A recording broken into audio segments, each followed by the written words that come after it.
Hey everyone, and welcome to the Pop Culture Council. This is a podcast where we're going to be talking about books, games, movies, TV shows, theatre, music. We're not talking about music. And everything in between. And everything in between. Not music, though. Not music, though. Music's in between. Music's in between. A musical... musical soundtrack. That's music. Soundtrack. Theatre. Music. Scores of movies. Martin Williams. Martin Williams. John Williams. Oh, it's having a stinker. Oh, dear. Anyway, I'm your host, Tyler. My name's Tyler, and I'm joined by my real friend and honorary brother, Jabu, and my real brother and honorary friend, Jordan. Do you guys want to introduce? Whoa, wait. I'll take that. Honorary friend, I'll take that. Yeah. You guys want to introduce yourselves? My name's Jabu. Yeah, I'm Tyler's friend. I coincidentally became friends with Jordan by accident. Didn't really mean to, just kind of happened. He's just there. Been friends since long time with Tyler. Went to school together, and yeah, I guess our friendship kind of just built off of our interest and our love for fiction as a whole, kind of thing, whether it's movies, games, TV shows, that kind of stuff. So I think it's only right that we this has been a long time coming. What are you looking to kind of talk about? What do you feel like you specialize in? I like reading a lot. I think reading is like a big thing for me. Like a lot of fictional worlds I really enjoy, whether it's like Star Wars, Harry Potter, Hunger Games, and just things of that nature, which I really enjoy. Enjoy gaming a bit, like I don't know, what's the last thing I played? Like Hogwarts Legacy was fun. Fortnite. I don't know if that doesn't really fall. He didn't want to be outed.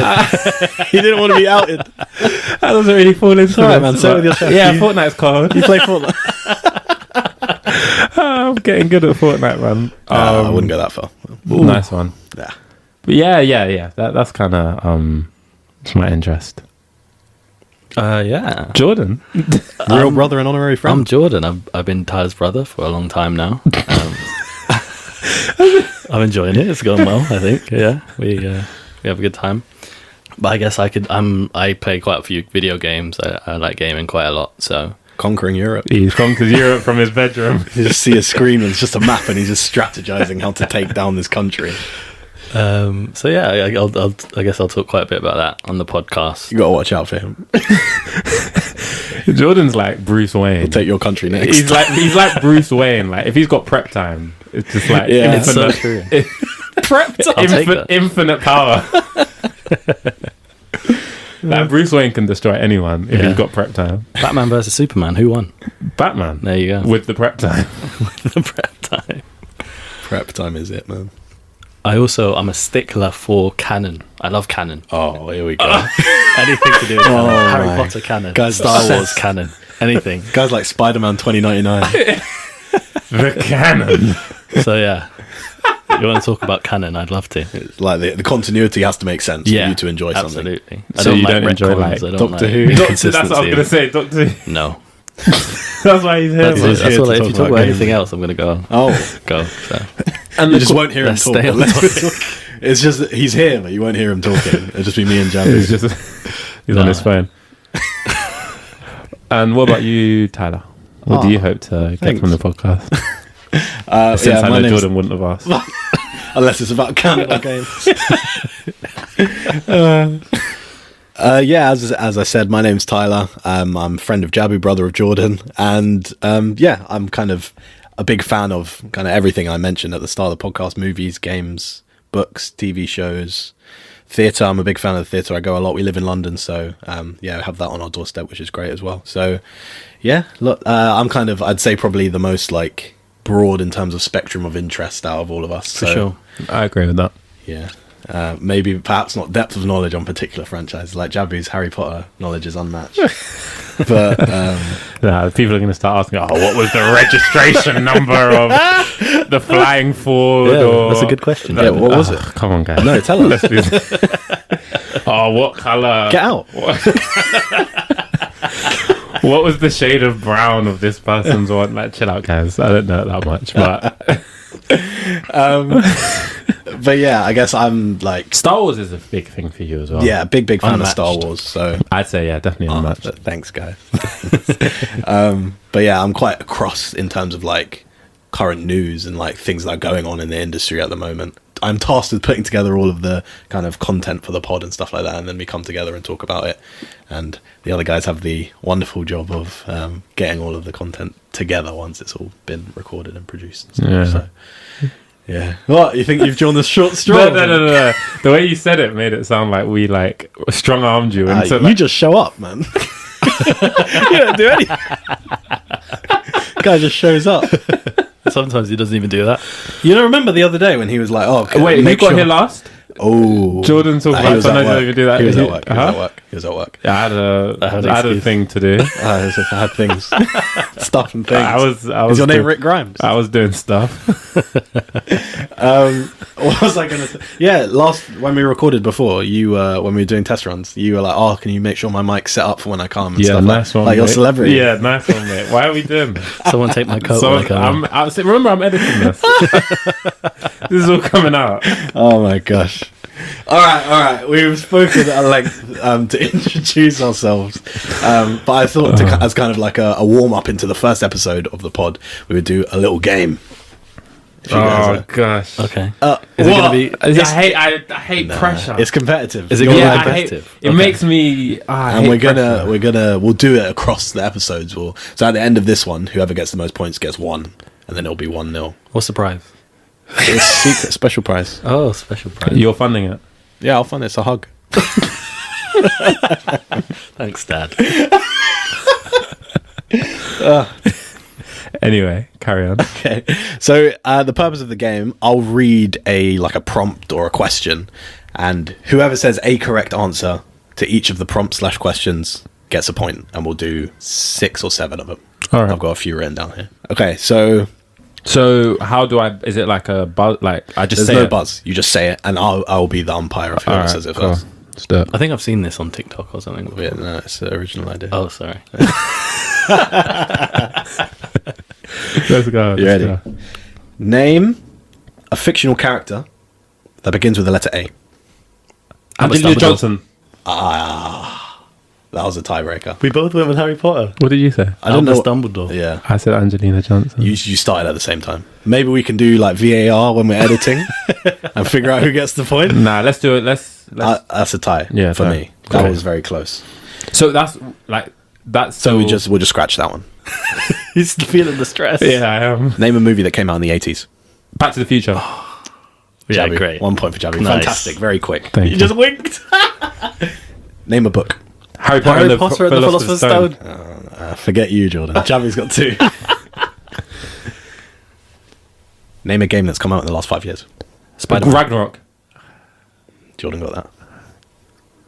So it's 1-1 on points. I got No, two. no, sorry. 2-1 on points. 2-1 on points. Jabba was about to throw down. Name a character from the Star Wars franchise. Han Solo. I don't know why I went blank. There. I went 2-2. complete blank. Yeah. Name a movie with Margot Robbie in it. Barbie. Barbie.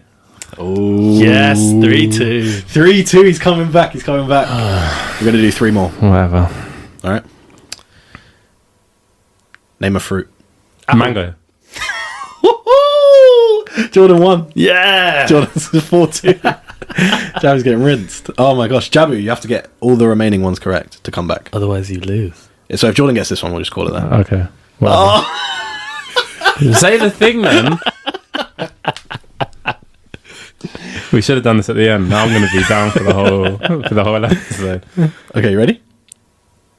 Name a Harry Potter spell. Lumos. Expelliarmus. He's smiling! Alright, what is it? 4-3? 4-3. 4-3, 4-3. Okay, we'll do a 1, potentially 2 more. Yeah. Oh, everyone's like, ooh. How can you say name a fruit? Come on, man. Name a month. January. Jordan got that. No, he didn't. He did. He didn't. I refuse that. But fair enough. You didn't do that. 5. Fair enough. Go on. It was close, but I think Jordan just clinched it. Unlucky Jabby. Yeah, blood prevails, isn't it? Oh, here we go. Yeah, blood packs. Unlucky Jab. You and your blood. You guys are blood packs and stuff. Nice one. Oh my 1-0 to Jordan. All right, shall we get into it then? The bulk of the episode. Yeah, let's get do into it. Yeah.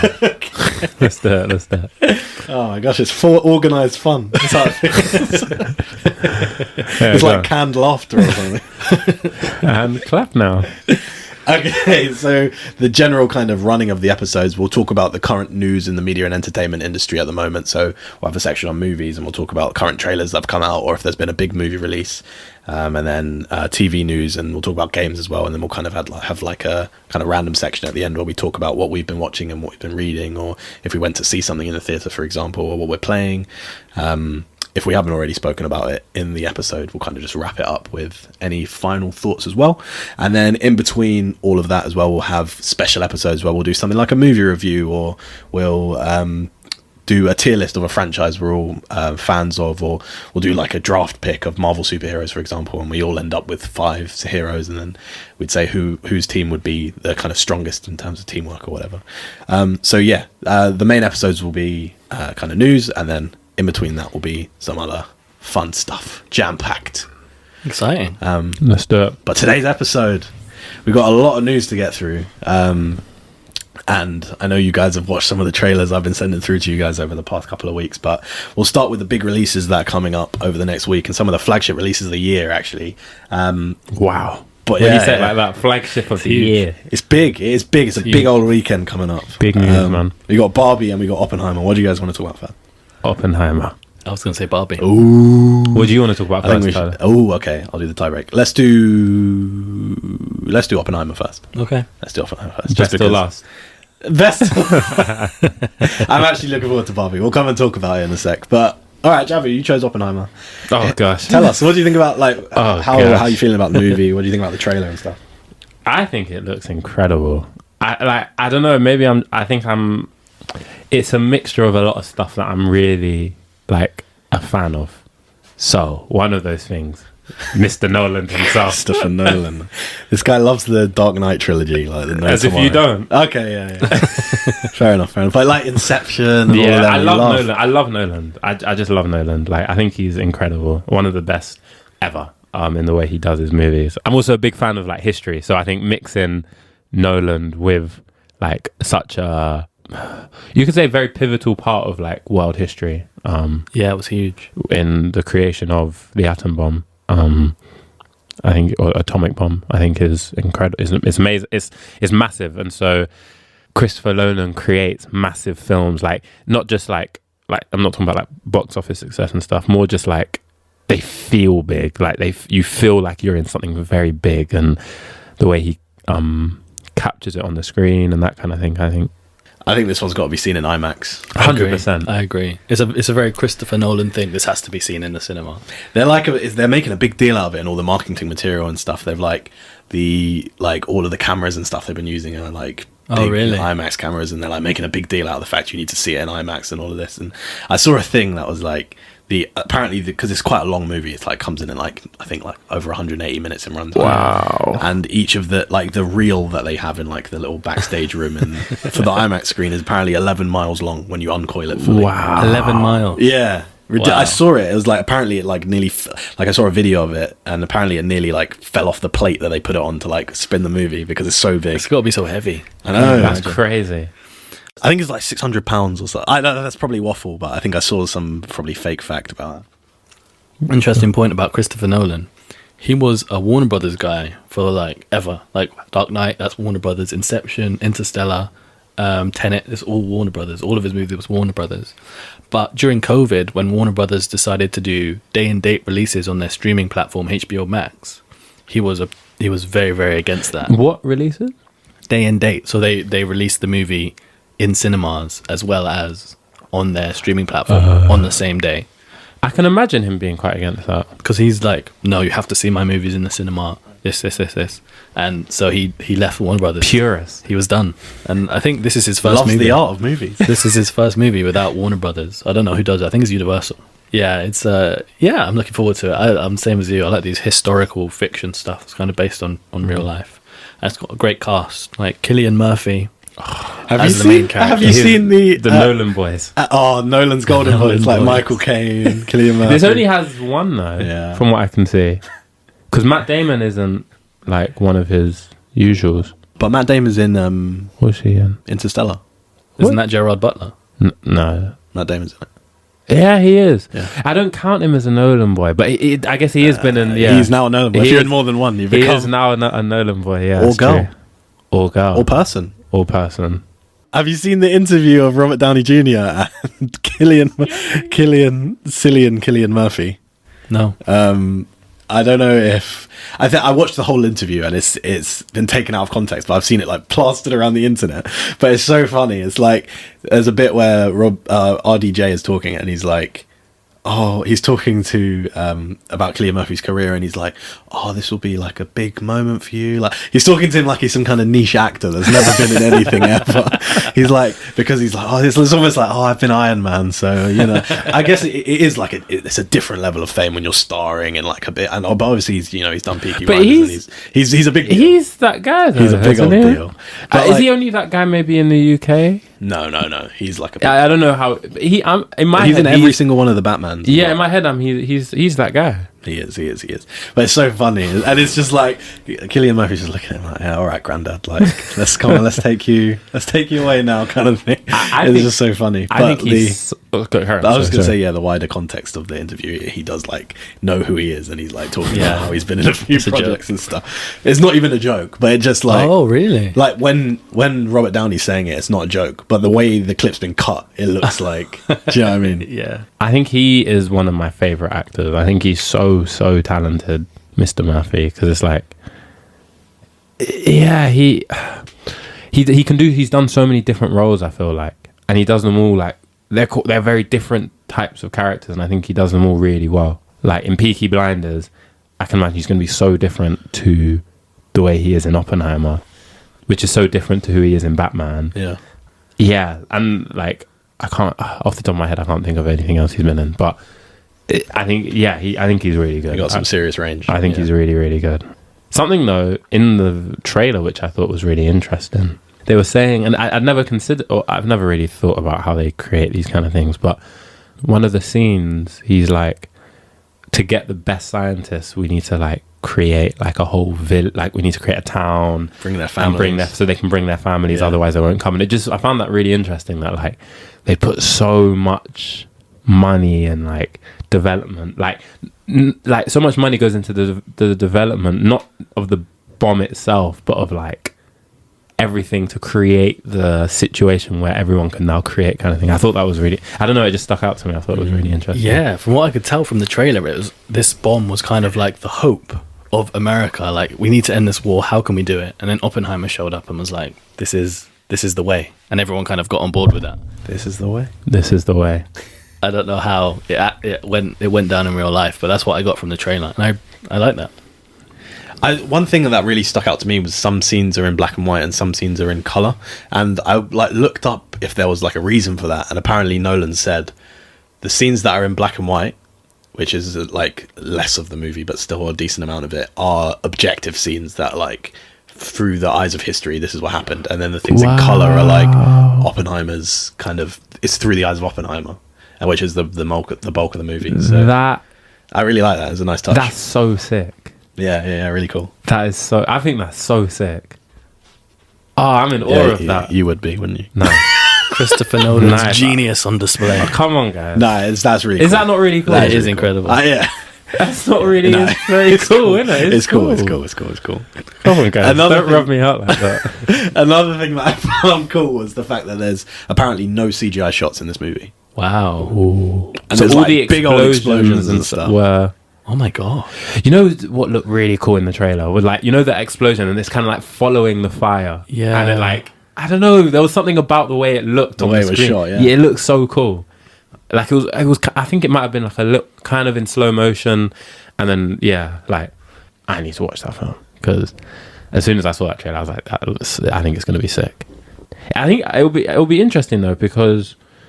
As well, like I wonder if they'll get much, because obviously it's quite a controversial point in history as well. Yeah. Like as much as from the American people, it's like at the time and stuff. I don't know how people feel now, but it's like, oh, this is the hope, and that's how people saw it. But obviously, if you're watching it from a different side of the fence or a different side in history or a different country and stuff, it's like this decimated, like, my country kind of thing, or like my town, or that kind of thing. So it'll be interesting to see if, like, how other people would view the film kind of thing. The Japanese specifically. But that is something I think they do explore in the movie, because there's a scene in the trailer where Matt Damon's like, so this pressing this button could destroy the world, and then Oppenheimer's like, I love how he's like almost zero. and then Matt Damon's like, that's not good enough. In the world of theory, that's the best you're going to get, or whatever it is. Yeah. That was cool, man. I think that's very cool. Yeah, pivotal point in history, isn't it? For sure. So, Oppenheimer. Everyone happy? Any other final thoughts, comments before it comes out next week? We're all very excited to see it. is it next week? Yeah. I've got no sense of like days and weeks in my head. It's next week. Yeah. Yeah. I'm so excited, man. I'm really excited now. Oh, man. Yeah. All right, let's talk about clearly Nolan's enemies have coming straight for his throat with their Barbie. Warner Brothers attacking it with I've heard that because they come out on the same day, don't they? Barbie. Yeah. Oppenheimer. Oh, should we do predictions? What's going to do better at the box office? It's going to be Barbie. I can tell you that right now. You reckon? Absolutely. And I'll tell you why. It's because the marketing for this movie has been off the charts. I've never ever seen anything like it. That's true. It's unbelievable. The marketing's been absolutely everywhere fantastic. you look, you see they have an unbelievable amount of marketing deals with this. Did you see the Barbican? Yeah, that was really cool. Barbican. Yeah. I got a list of the different stunts they've pulled. I can talk about some. Did you see the pink TARDIS? The pink TARDIS recently. Pink TARDIS at London Bridge. Which is cool because Ncuti Gatwa, who's Bridge. becoming the new Doctor, is in Barbie as a Ken. Oh, that's awesome. That's cool. They've got so many licensing contracts. They got Xbox controllers. They had a deal with Crocs. They had a custom Uno set. They built a whole dream house in Malibu. Oh, I saw that video of Margot Robbie like showing everyone through it. Yeah. There's a Barbie dream car in Forza Horizon. I don't know if you guys know about that game. It's insane. They have frozen yogurt. They have candles. They have billboards everywhere. Clothes, cosmetics, skates. So many things. But there's even a Burger King burger. Are they in Fortnite? That's pink. Are they in Fortnite? I bet they will be. They definitely will be. You haven't made it until you're a Fortnite skin in the eyes of Jabby. But no, that's lit though. And there's even they did a Nicki Minaj song. Yeah, so Did you hear that? and it makes sense for Nicki Minaj because her persona is like Barbie kind of thing, pink Barbie. The soundtrack's going to be great. They got some good artists. Films have really. It's really interesting. I think films have more recently really been going after good soundtracks. Like Creed 3 had a really good soundtrack. Spider-Verse, Black Panther. I think those movies are all tied to black culture. That's and true. I think a big part of that is music. Yeah, that's true. So I think that's the decision behind those ones. Barbie is not. Yeah, no, absolutely. And because I feel like I'm more, maybe it is because of black culture and stuff, but I don't know, more recently I feel like I've been hearing more like, oh, that soundtrack was really good. Oh, did you hear the soundtrack to this film kind of thing?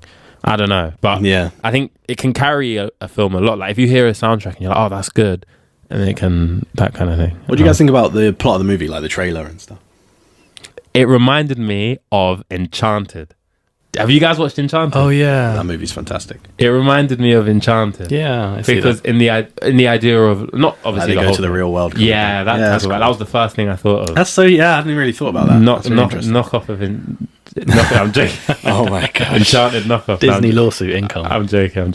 Allegedly. Some of the sets look fantastic for that movie. Like especially in Barbie Land or whatever it's called. Like it's very toy-esque, and it's like pretty incredible how they. Yeah, the crews of these movies are amazing. How they can like build such elegant sets and stuff. Apparently, they like caused like an international shortage of pink paint Really? when they were producing this movie because they just got so much of it to paint all the set bits. How long do you reckon it would take to create like those sorts of sets where it's like so big and grand and like so different? Because it's like you can't. Because from what I understand, they might sometimes borrow bits of sets from different places and stuff. But this is such a unique type of set. Like, a lot of it's probably created on I the think, spot. I think it depends how much green screen you use and stuff like that. Like how much you want it to like be real practical effects and how much you want it to be digital effects. But I don't know too much about it, so I don't know how long it takes for them to build all that kind of thing. Yeah, I don't know. I don't know. It's a weird one, but I just can't imagine like starting that. I think it's so mad. I'm really excited for the movie though. Like I've seen a lot of like the marketing material they're putting out on social media in terms of like TV spots and snippets and stuff like that. And recently they released one of Ryan Gosling, who's playing the main Ken in it, singing like a power ballad about how he's like always feels like he needs to carve his own way because it's always Barbie and Ken, but he just wants it to be like. And I've seen a lot of interviews about Ryan Gosling and getting into his Kenergy and stuff like that. And so yeah, it's like it was definitely set to be an interesting one. And yeah, I heard like a snippet of Billie Eilish's song in it as well, and it's like pre-existential stuff, like what was I made for, and all like why am I here kind of thing. It's intense. You're going to be banging that out. You love Billie Eilish. She's great. And Jordan? I mean, yeah, it looks alright. I mean, I'm not too excited for it, to be honest. It's the stories. She's in the world and then she comes out of the world and the big bad corporate guy wants her to go back into the world so he can keep selling her or something. I don't know, it doesn't really appeal to me, but they've really pushed it, so I'm sure it's going to do really well. Do you see it more as just like a bit gimmicky kind of thing? Yeah, I guess so. It's just it's not really for me. I think they have really leveraged the franchise. Barbie's obviously a big name as it is, and they've used all of the branding to its maximum capability, 100%, to really push the name out there. But that's just clever, honestly. Like, yeah, they're good. They're good at what they do, I guess. But I think Mattel, who are the toy company that own Barbie, are like got like loads of licensing rights and stuff, so they're gonna make so much money. Of course, yeah. I mean, they own like a bunch of other franchises as well, like Transformers was originally toys as well, like all that kind of thing. So yeah, bringing toys into the movie world is very lucrative, I think. I'm here. I think you make a good point there, John. It's interesting. I don't know if I'm excited for it, but I'm not like, oh, I'm not gonna watch it. Like, I'm not on Jordan's side, but I'm not like, oh, I think this is gonna be sick. Like, I'm a bit more kind of like, we'll see. Like, someone's already kind of said they want me to go see it with them, so I was just a bit like, oh yeah, like, why not, kind of thing. But I probably would have waited before I went to watch it, kind of thing. For me, I'm looking forward to like hearing the way the story plays out.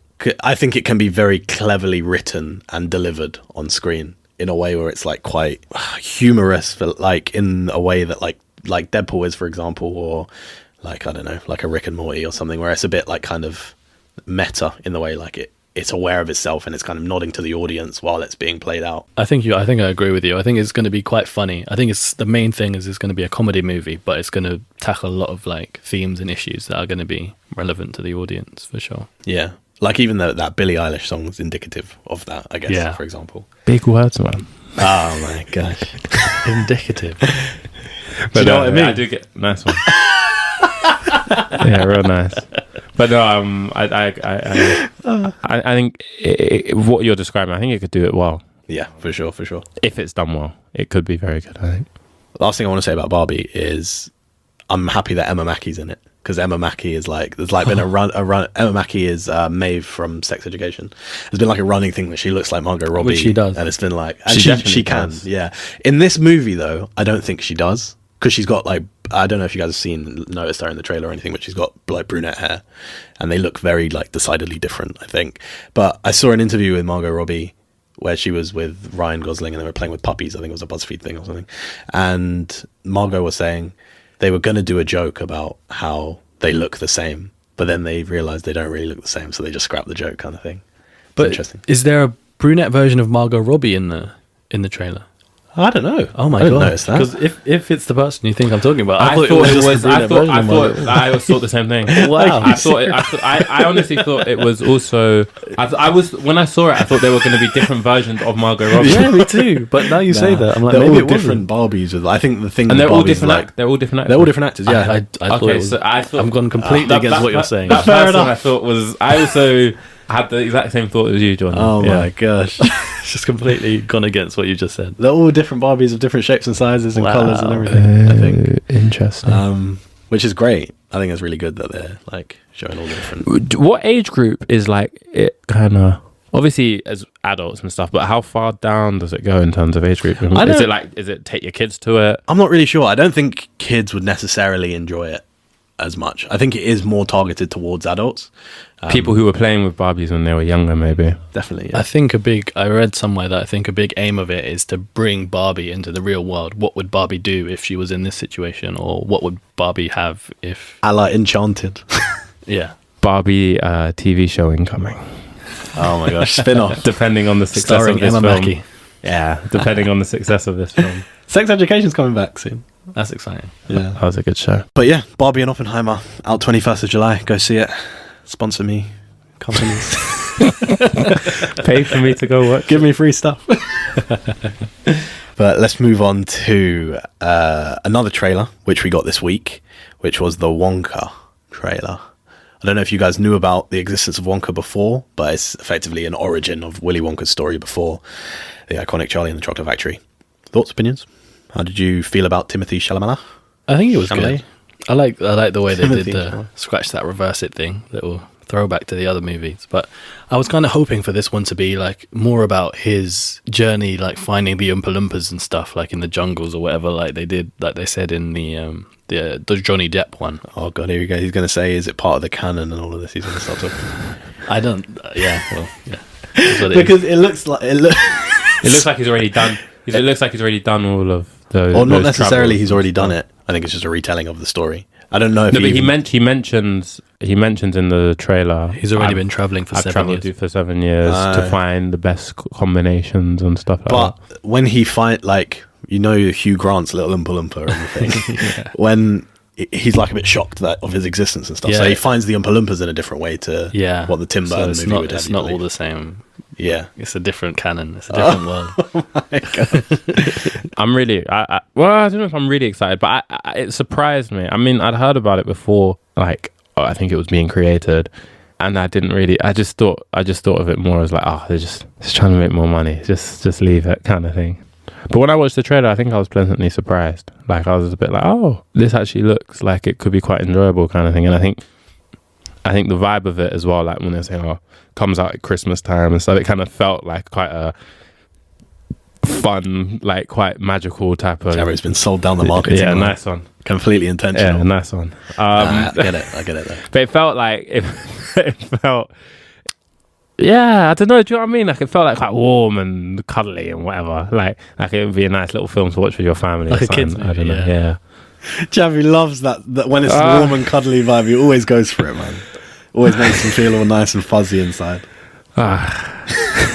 No, I get it though. It's nice, and I really like the way. I'm not like, I don't know if Timothy Chalamet was the right choice for the role, but I like the way he looks, and I'll be interested to see how he performs it. I was actually going to say I'm surprised at how well I thought he was.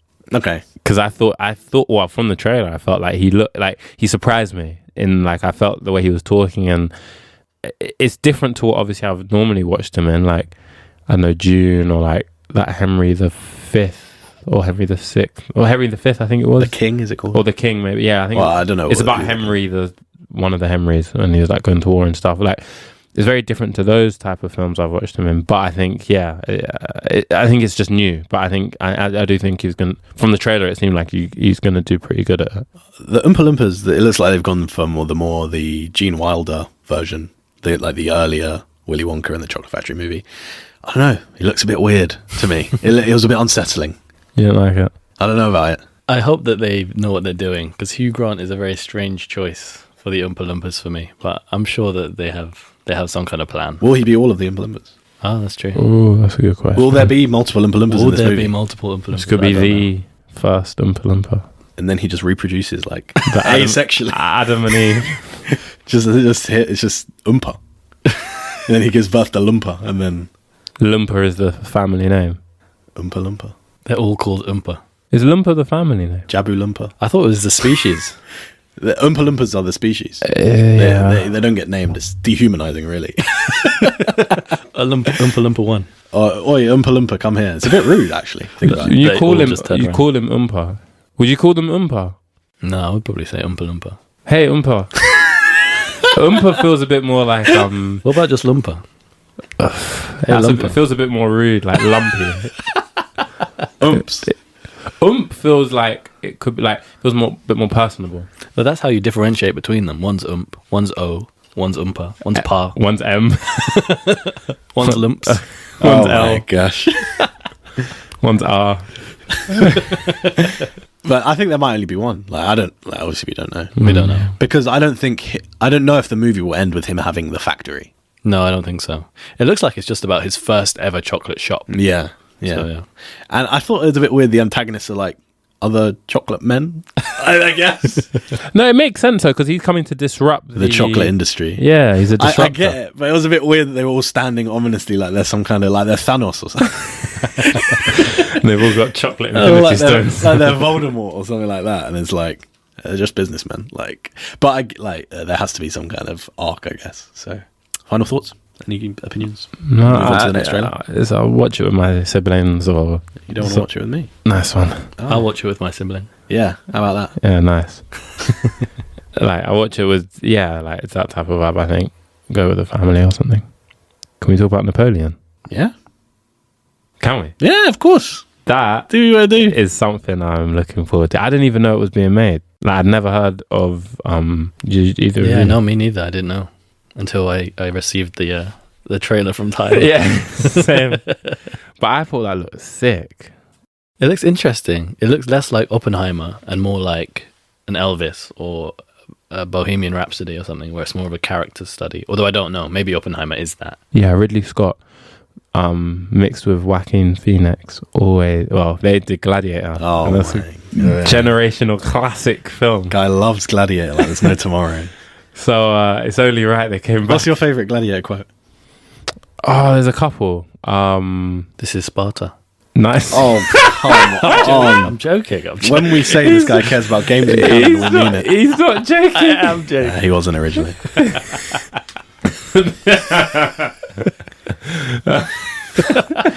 Guy's unserious. He just shows up as well. It's just me and a pair of Oompas. Oh, that's so funny. Oh, okay. One of my favorite Gladiator quotes. He Sorry. what? Nothing. I'm calling you Oompa and you Loompa. Yeah, nice one.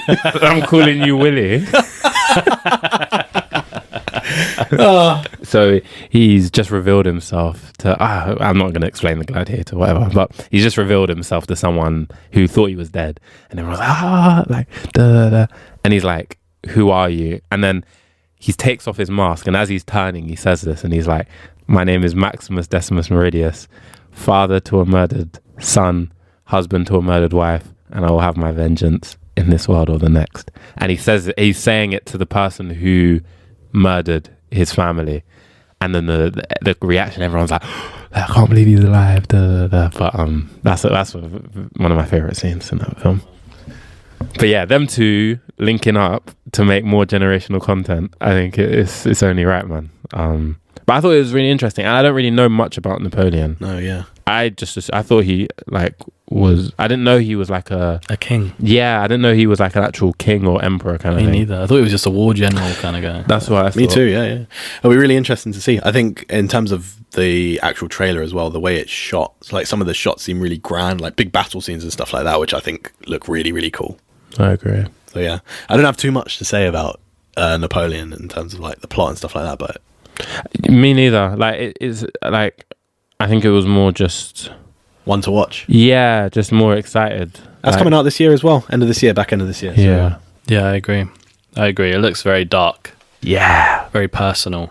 It's going to really explore the character. Mixing the romance as well. Yeah. That seemed like a really big part of his life. So it'll be interesting to see, for sure. I think that's a good word for it. I think dark is a very good word to describe it. Joaquin Phoenix plays those types of characters very well. He does, doesn't he? Those dark characters. Looks like he's. Have you seen Walk the Line, the Johnny Cash biopic? No. He also does a really good job in that. It's like he had quite a dark life as well. So he's a dark. He likes. well, Joaquin Phoenix has had quite a dark life as well. Yeah. Has he? Yeah. Oh Yeah. yeah. His life. Did you say? Yeah, his real life is. I didn't know that. Like his brother and stuff. His brother died. Yeah, talking about it though, I think he does. I've never deeped it, but he is good with those. Obviously, Joker as well. He plays the prince in Gladiator, who is also a very dark character. So It's exciting. Yeah, defo one to watch for me as well. Jord? Yeah, it looks very dark. I'll probably see it. I like these biopic historical kind of movies. So Did you watch Bohemian Rhapsody? yes, Was it good?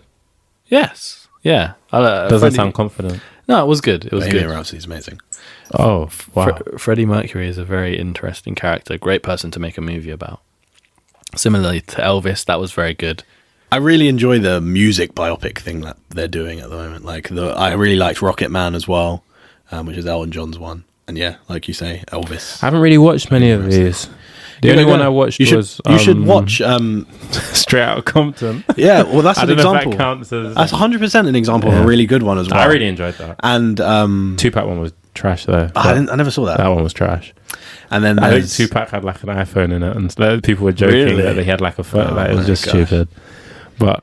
King Richard was another good one. That's not a music one, but... Yeah, King Richard was really good. Yeah, really Will Smith enjoyed that did a one. really good job in that. I didn't know, it taught me so much about the Williams sisters. Like, I assumed Serena was always the front runner, but I watched it with my dad, and obviously he was watching them as they came on. He was like, oh yeah, it was always Venus at first, and then they were like, oh, if you think she's good, wait till you see her younger sister type of vibe. And then, but I thought it was really good as well. That was I think that was probably my favorite film of that year. Yeah, it was incredible. He does good. Will Smith does really good, deeply emotional characters like that. And what I knew about King Richard, the guy, was that he was a very hard and tough kind of guy. But the movie really painted him he was hard and tough, but he painted him in a light that he really cared about his daughters. Yeah, very and he loving. just wanted the best for his family. 100%. And I kind of trust it. I mean, considering both the sisters were like some sort of producers or something like that, yeah. So it's like they were there, they lived it, so I trust it's quite a credible. Obviously you might not talk about certain things maybe that happened in your family home, but King Richard, for the win, definitely. Absolutely. Napoleon, final, anything more? No, nothing from me. Last trailer for this time around. Scorcher. Blue Beetle. Oh, that's not what I was expecting, but also a Scorcher. Last movie trailer. You like, ooh, the technicality. Gotcha there. Yeah, Blue Beetle, yeah. Looks like a fun movie. DC, a bit of an obscure character, but yeah, it looks fun. That's what I have to say about it. I agree. I know you seemed to, before we jumped on, you seemed really excited, like really, really excited. I don't know what it is. Maybe I'm just an excitable person. All these trailers to me, bar maybe you love a trailer as well. Yeah, it's true. Love a trailer. After the film comes out, I still go back and watch the trailer. Jabu talks to me about like the Order of the Phoenix trailer for Harry Potter and stuff. Like even to this day, he'll tell me about trailers he watched in 2008. No, honestly, Order of the Phoenix trailer. I'm not joking. The Order of the Phoenix trailer is so lit. Like, it's so lit. Like, sometimes I'm like, this is better than the film. Oh, go back and watch the Order of the Phoenix trailer. I do. I'm talking to everyone. I'm plugging it for you, man. We know you do. No, we know you do. The Order of the Phoenix, Harry Potter and the Order of the Phoenix, that trailer is sick. You watch it once a week, don't you? No, I used to, but not anymore. Tell us about Blue Beetle, man. Blue Beetle, again, pleasantly surprised kind of thing. I think it will just be fun. Like, it's cool. Do you know what? The Black Adam trailer looked amazing. That was trash. The movie was average. Do you know what it is, Blue Beetle? I think it looks cool, but I also think it looks like a superhero origin story from that we've the seen 2000s. Before. Yeah. Where it's like, yes, fair enough, this character hasn't made it to the big screen yet, but it is going to be, in my opinion, I think it might be quite played out in terms of like, all right, we get it. You're a kid from this place and you have a family and you do this and this is how you got your powers and then you fight the bad guy and stuff. I think it's like, particularly superhero movies have developed beyond that now, but it's true that you need to build it from somewhere. But yeah, I don't know. I just think it looks cool, but it's just like an origin story, which I think is where Black Adam fell. I know they were making it for a long time, but it felt like a movie that was meant to come out in like 2011. And I think it was. Interesting. I think it was supposed to as well. The Rock had been working on it for a while, hadn't he? Yeah. Yeah. Are we saying, guys, lads, are we saying that superhero movies are on the decline? I knew he was going to say this. Is that what we're saying, lads? I don't think so. Are we saying they're getting a bit? I think we need some more original content. This is more like a view of the whole content creation, movie creation atmosphere at the moment. It's just we're just seeing remakes, or we're seeing characters rebooted, or we're seeing characters from a toy being brought to life, or we're seeing characters that have already existed being brought to the big screen. There's not as much original content, at least not in the big movies. And I don't know, maybe we need to see more of that. Because I think people are getting a bit bored of the same stuff over and over and over again. The same characters rehashed. You know, when we see it with the MCU, the phase, was it phase 4 after Endgame? I think so, yeah. It's just not done as well. It's not been received as well, and that's partly because of the producing, but also partly because it's just been done so many times before. And while we do have different characters, it's almost it's just the same story. You know, I agree. Yeah. I agree with that. Yeah. But that being said, though, I do think that there are some very good things that are coming out. Like when we get on to talk about Secret Invasion, I think that's a very different type of piece of content that's been coming out, which I think has been I think is good. I think the issue though is that it feels like there's so much more stuff that's out. So even just this conversation, we're talking about a Barbie film, Oppenheimer, Napoleon, Wonka, Blue Beetle. Like there's so much stuff to watch, and if you only go to the cinema once every 2 months, like the average person, it's just, you're not going to see everything. Yeah, and it can feel like you've seen a lot. So you see, and maybe the big thing you watch is what you're describing, like the thing, like the old characters, old franchises, that kind of thing. And so it can definitely, I think you have to be very intentional to find the good stuff. Yeah, I think you're right. If you're not, but then to be intentional, you have to watch all the big stuff. But big stuff doesn't necessarily mean it's not been played out, kind of thing. So, yeah, it's a tough one. And yeah, I'm absolutely not saying that there's not good original content coming out, but from the big studios like, you know, Disney, Warner Brothers, Universal, that it does feel very played out, as you put it. Yeah, interesting. What do you think, Tyler? I agree with Jordan in some regards, and I disagree in others. In terms of Marvel Phase 4, I don't know if the problem is that we've seen it before. Well, we can talk about it when we talk about Secret Invasion. But yeah, are we still in Phase 4? Or are we in Phase 5? We're going into Phase 5. Okay. But yeah, no, it's definitely an interesting landscape. I just try and watch everything so I can see. That's why you put the content together, innit? There you go. You guys need to get like limitless cinema cards so you can come with me. Gosh, oh boy, possible. Sitting there on my own making notes with a torch and a notepad, scribbling away, just scratching. But no, yeah, it's definitely interesting space, especially with such choice with like direct to consumer streaming platforms and stuff. That's been a massive change to the industry. Massive. I agree. We digress from Blue Beetle massively. It doesn't sound like anyone's too excited for it. I think it'll be fun. Do you know what? There was a point in the end of the trailer where the grandma picked up the big gun. And he was like, "Grandma?" or something. I don't know what he said. And then she just started screaming and firing it. And stuff. That made me laugh so much. That's proper your humour. Grandma? It was amazing. I think I was going to say, I think what this does, it kind of feels the same kind of niche as Miss Marvel, where it's like, it's kind of culturally specific. And so people who can relate to that culture will enjoy it for that reason. That's a fair point. The thing is, if they had just released this a bit more than maybe like 8 years ago or something, it just would have done so much better than it will probably do now. Yeah, like, just 100%. Definitely, like, guaranteed. Like, have you seen the Flash box office stuff? It's absolutely tanking. Really? The Warner Brothers are going to lose money. Wow. Yeah. Wow. DC's in dire straits at the moment, and it really is. With James Gunn taking over, and they're announcing Superman Legacy is the name of the first new kind of universe movie, and they're announcing lots of casting choices and stuff, and it looks interesting. So hopefully that will kind of rejuvenate them. People might just be a bit tired, man. Yeah, we'll have to see. I think it's difficult to, I'm sure Jordan will back me up, difficult to follow storylines and like okay, so what universe does this fit into then? Because there are a lot of Exactly. standalones as well these days. I was about to make that point where it's getting very difficult to follow. And then when there is a standalone, it's like, where does this fit in the universe? But then you realize it doesn't fit in the universe. And That's everyone's first question nowadays. But because it just feels like everything should fit together because of the way the MCU's been in the first 3 phases. and how DC tried to do it. yeah. But yeah, Blue Beetle coming out sometime.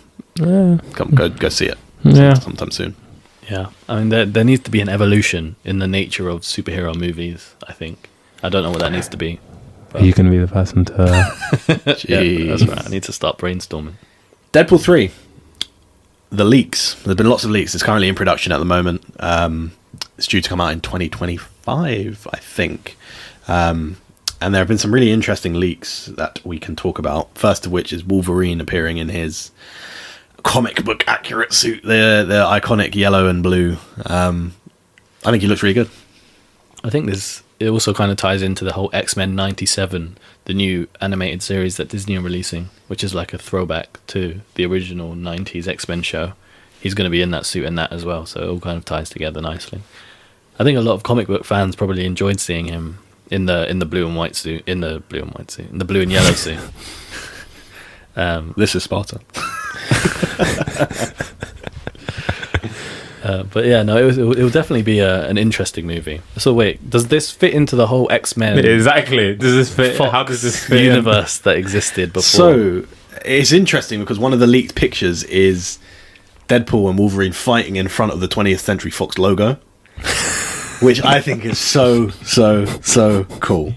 Like, and I think the part of the movie is going to be, because there's in Marvel Comics there's like an arc where it's like Deadpool kills the Marvel universe and he basically goes on some crazy adventures and like just messes up the whole universe basically. And I think they're going to do that, but it's like Deadpool kills the Fox universe, and that's the way they're going to merge X-Men and everything into the MCU now. Deadpool's going to be jumping about, and they're going to be seriously fourth wall breaking if they're showing, you know, it's like, and it shows the 20th Century Fox logo at the start of the movie. They're fighting in front of that thing. So that's like seriously like out of its skin kind of thing. It feels like with Deadpool, they just allow them to do anything they want. Like, it feels like that's one of those films where they just they allow the creators to just do whatever they want with the film. But I also think it works. I think it's going to be, I think it's a way that they'll be able to merge the universes nicely as well. So I think, yes, it's a bit wacky and crazy, but I also think it's interesting because it probably will make sense in terms of the way it fits. Hopefully, yeah. I mean, well, I probably use this phrase a bit more loosely than you do, Tyler, but I'm always like, this film is going to be the savior of savior of Marvel. I've said it about like the last 3 films which have been meaty, but hopefully I have high hopes for this one. I honestly really do. Hopefully. And I think there's going to be a lot of cameos, but I don't think they're going to be pointless. I think it's going to be, you see Multiverse of Madness where they showed the Illuminati and then they all just got rinsed in like minutes. It was just I was that really, film was going to be really good, man. You know.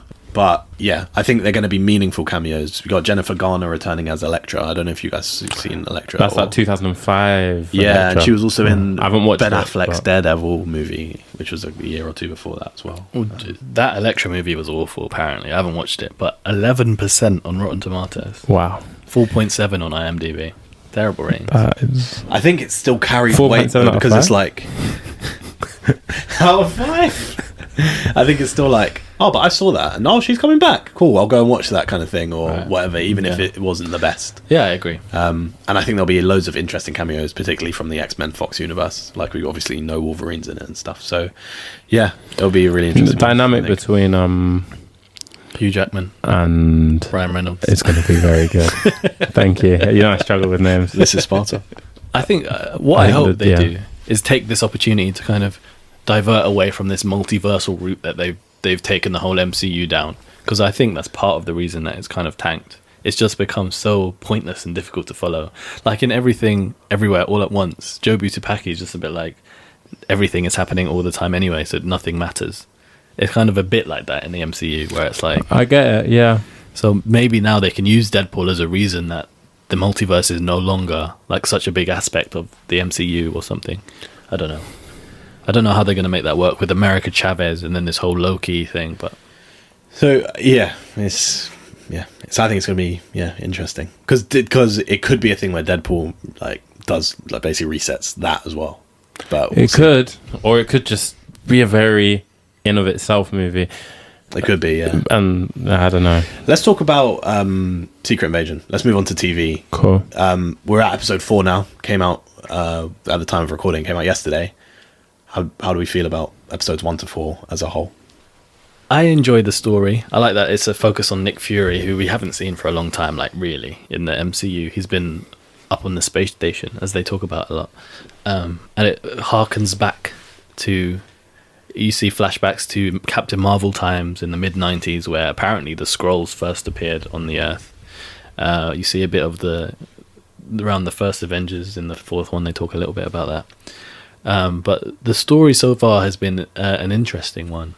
And it really kind of explores the growth of Nick Fury in S.H.I.E.L.D. and just as a person, and his personal relationships, which are largely with Skrulls, interestingly. But yeah, I think it's doing what it's supposed to do really well. And I'm enjoying it more than I thought I would. Yeah, I think it's an interesting kind of one-off solo adventure. Something that's annoying me about it is it can just be big plot points can be explained away by, oh, they're a Skrull. This person's a Skrull. This person's a Skrull. And I think it runs into the same issue as, like you were saying about the multiversal thing, where it's like, oh, it doesn't, spoilers for Secret Invasion episode 4 if you haven't seen it. But we find out that Rhodey is a Skrull in it. And has he been a Skrull from Iron Man 2? Can you imagine? When did that happen? I don't know. I'm sure I imagine it will be explained eventually.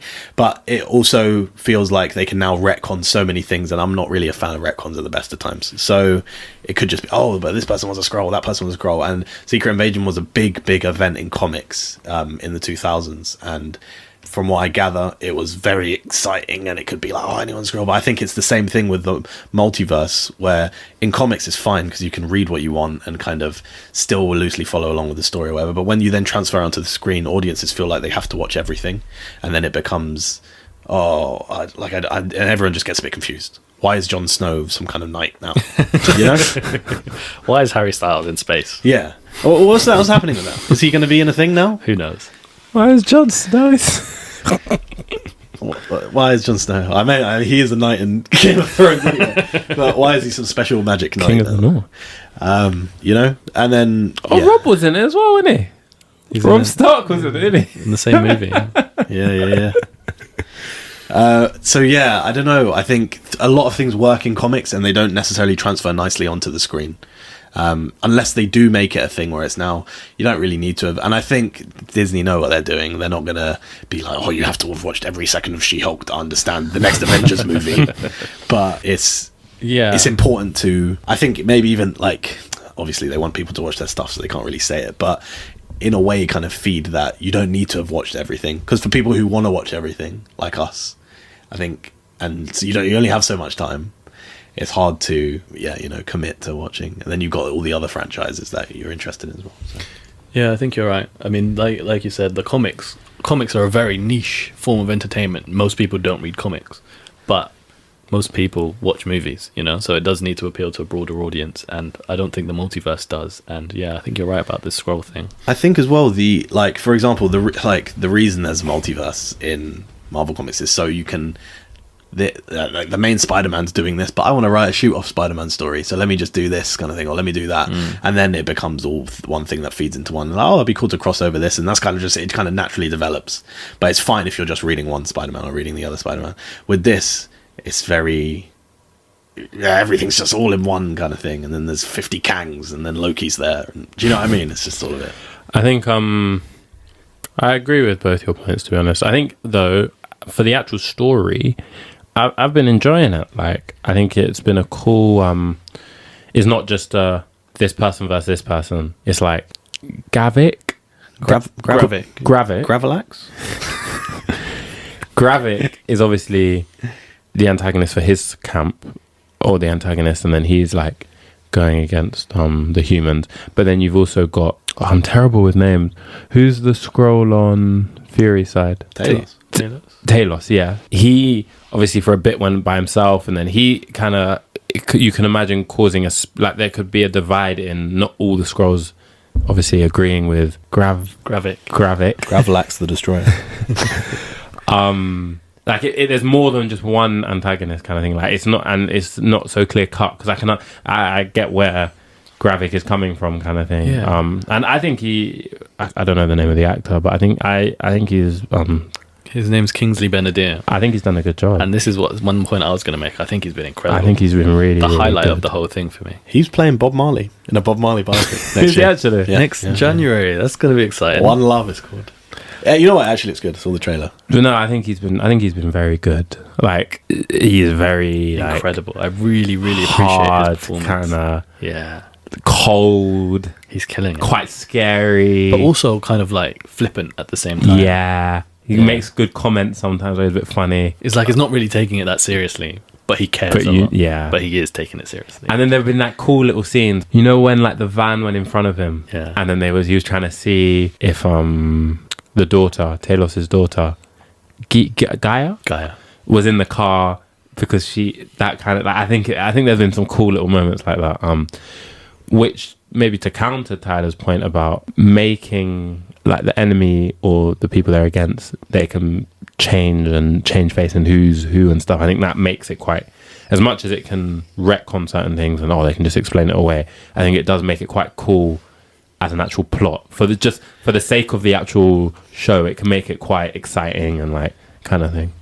I get it, but I think in episode 6, if they tell me, "Oh, Nick Fury was a Skrull all along," I will roll my eyes. Yeah, it's just that for I God's agree. sake, I agree with that. It's kind of like in Spider-Man, where at the end, Far From Home, where at the yeah, end, but that's more just funny. it turned out he wasn't actually Nick Fury the whole time. It was Talos.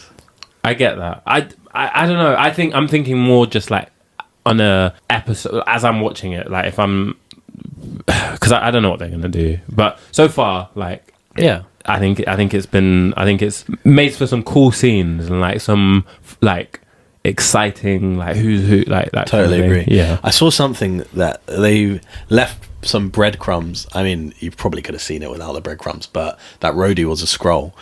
You know, in episode 3 where he tried, the guy impersonates Talos, he's like, "No one calls me Nick," and that's how he knew to bring in. Yeah. In episode 2 or something, Rhodey calls him Nick.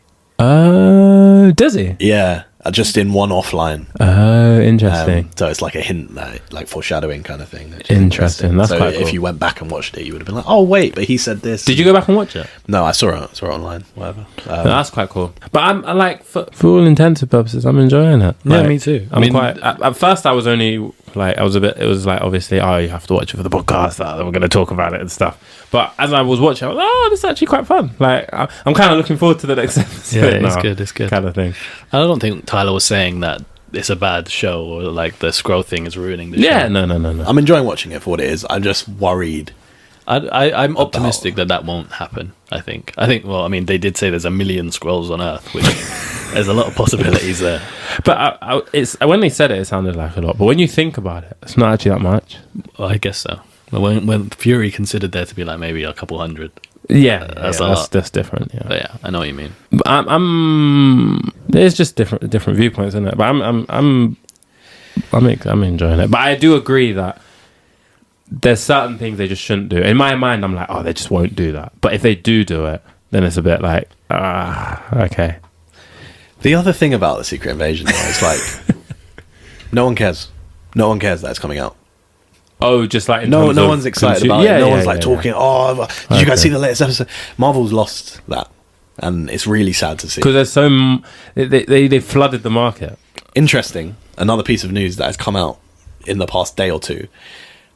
Not Kevin Feige, Bob Iger, the CEO of Disney, has been saying they're going to put less money and start producing less content for franchises like Marvel and Star Wars. Less money and less content. Because people aren't watching it. They're probably not making as much money as a company anyway. It's really interesting. And because they're flooding the market too But much. I think that's the reason why. Like he's saying that it's getting oversaturated with all this too stuff. much. We need to focus on a few good things as opposed to 100%. So I've always been a fan of Bob Iger at the helm of Disney. Like I think he knows what he's talking about, and he's the one who like managed the deal between Marvel and Disney and Lucasfilm and Disney and stuff like that. So yeah, he's I'm a fan. If I would much prefer having like 2 flagship films from say Marvel and 2 flagship TV shows, like quite the other sides of the year from each other kind of thing. I think that's more than enough. Yeah, I think. And you really go in on that. To be honest, they might be doing that already. No, they're not doing. They're doing more than that. Am I right in saying that? Are they doing more than that? I think they do 3 or 4 a year, maybe 3. Oh, across TVs and No, movies. Just movies. Oh, just movies. Yeah, I think 2 of movies, 2 TV shows. I think we're good. As long as they're quality. I do understand why they've kind of jumped on this whole oversaturating thing, though. Because coming out of Endgame, you know, MCU was at its all-time popularity. Then WandaVision came out, and WandaVision did really well. So then they just started like really pushing the hype and the trend. They always had it in the pipeline though as well. Like obviously these things take time to produce and stuff. All act together Secret Invasion in 2 weeks after WandaVision. But yeah. But do you know what I mean? I think it's the DTC as well has like made it direct to consumer. Sorry, yeah, direct to consumer has made it. Yeah, because everyone's doing it, and the thing is as well, they're affected by other people doing it, so they could reduce how much they're releasing. But if Star Wars is the same people, but say Star Wars continue to, or DC continue to produce a lot, in the eyes of the consumer, it's like there's still too much to watch. So Disney will still suffer because everyone else is doing it, if that makes sense. Because it's not like we're solely Disney and that's all I'm going to watch kind of thing. So are you saying it's almost better to have to release lots of stuff because everyone else is, and you need to kind of keep up? You need to remain relevant. But on the flip side, it could be that from the eye of the consumer, it could be, oh, Disney have like Marvel. There hasn't been a Marvel film in a while. Oh, I'm definitely going to watch this, and it makes you stand out potentially. Fair enough. So I don't know. I'm not obviously. I don't know what I would do, but I agree. I think it's the saturation is. Yeah, it's sad because that was a moment. Yeah, 100%. That period, Infinity War, all that stuff was a moment. What can you do? Move on. One thing I am so excited for is Ahsoka, the release of Ahsoka. This is the scorcher I was talking about. Can't wait. Ahsoka is one of the most beloved Star Wars characters. She's becoming very, very quickly. And yeah, she's getting her own show, spearheaded by Dave Filoni, who's the holy grail of Star Wars. What do I call him? What do you call him? George Filoni. George Filoni. Basically, as good as George Lucas. Yeah, coming out in late August, and we got the kind of final trailer for it recently. Very, very, very exciting times. I hope it doesn't fall into the trap of being, because this is something that that Star Wars has a lot. Is it's very episodic. Like there's this adventure, then there's this adventure, then there's this adventure. Whereas like when we see with Secret Invasion, it's one long story. Yeah. I really like that, and I hope Ahsoka can do that. I would be quite upset if it becomes episodic. That's not what I want from Ahsoka. Yeah. From Mando, cool. Bad Batch, cool. Yeah. Kids shows, yeah. Cool. I was a bit disappointed that Mando was doing that, but fair. I'm hopeful. But Dave Filoni does do episodic stuff. Ahsoka's a limited series, which means it's one thing and then it's done. Obviously, if they make loads of money, they might make a season 2. But which leads me to believe, like Kenobi was also a limited series, and that was not episodic, was it? So I don't think it will be episodic. Yeah, I think they're going to tell a story, and that it seems evident from the trailers as well that they're going to tell one big story. And I can't wait to see Thrawn. I think the way they've merged the animation from like Rebels into like real life, I think has been really cool as well. Like, I don't know if you guys noticed in the background the picture that I think it was Sabine who made at the very end of Rebels, where it's like the whole family there kind of thing. Yeah, the mural. Yeah, seeing that in real life, and like and it looked like animation, like, but it works because obviously Sabine is like an artist and stuff. So I think I'm really excited again, like seeing Thrawn, and just like that merger and the way Star Wars do that quite well, where they can cross between the animation and the real world and I think they do it really nicely, and most of the time it's done pretty well, I think. Did we see Sabine with Ezra's lightsaber? Yeah. That's going to be interesting. Yeah. And it seems like Ahsoka's been training Sabine. It does. That's what it seemed like, because she was fighting the apprentice of what's his name? Maybe she's the the blonde-haired apprentice. Maybe she's the master. The way they're talking, it doesn't sound like it. Yeah, I agree. Never know. You never know. You do never know. It's more just because he's the one who sounds like he's telling her what to do, kind of thing. I don't know. She's asking him questions and stuff like that. But are they even master and apprentice? They're not Sith. Yeah, that's true. They might not be. I don't know. I feel like he says my apprentice in the trailer, though. I'm not sure though. But even so, the blonde-haired dark side user, she's holding a lightsaber. But then I'm like, this is also something I don't really like. Sometimes Star Wars do, where it's like Sabine doesn't have the Force, and I'll be very upset if she suddenly discovers the Force. The dark side wielder has the Force, so this is not really a contest. And that's kind of sometimes upsets me a bit about when they do that kind of stuff, where I'm like, this shouldn't actually be a contest. Do you get what I mean? I get it. I just find it so funny when you talk about Star Wars fight stuff, because just when you say like the Force. Yeah, like the Force is like when Kylo Ren, like when he beat Finn. When he got Rey beaten. When Rey beat Kylo Ren really easily in numbers. Like, it's like, to be fair, she does have the Force, but she has no training in the come on, guys. So I don't know how that scene's going to look. Sabine might be getting rinsed in that scene, and it's like fair enough. But Sabine's like, she has used the dark saber before. Obviously, the Force is like a formidable ally, or whatever you want to say. But there's something to be said for just being a good fighter. Like if you look at like Mando and that's fair, and like Sabine's one of them. Do you know what I mean? I hear it, and to be fair, like Kanan did train her. Yeah, exactly. How to fight, but I don't know. I mean, I don't know what that scene's going to be. So, also interesting that I was going to say the master, but the guy, he knew Anakin. A good couple of Anakin name drops in the Ahsoka trailer. Very interesting. Yeah, as if like he trained with him, or he knew him very well. Do you think they're like fallen Jedi or something, those guys? I'm not sure. What do you think? She's too young to be a fallen Jedi. We're quite a ways down the timeline now, aren't we? With this takes place between 5 and 6? After 6 and 7. Between 6 and 7. So this is way later down the timeline now. So yeah, fallen Jedi might be a bit of a stretch for the younger one, but the older one, possibility. Especially if he knew Anakin. That's how Anakin would look, probably, innit? If he didn't get all burnt up and crispied. McCrispy. That's probably how he'd look, with like greys and stuff. Yeah. He'd be in his 50s, yeah.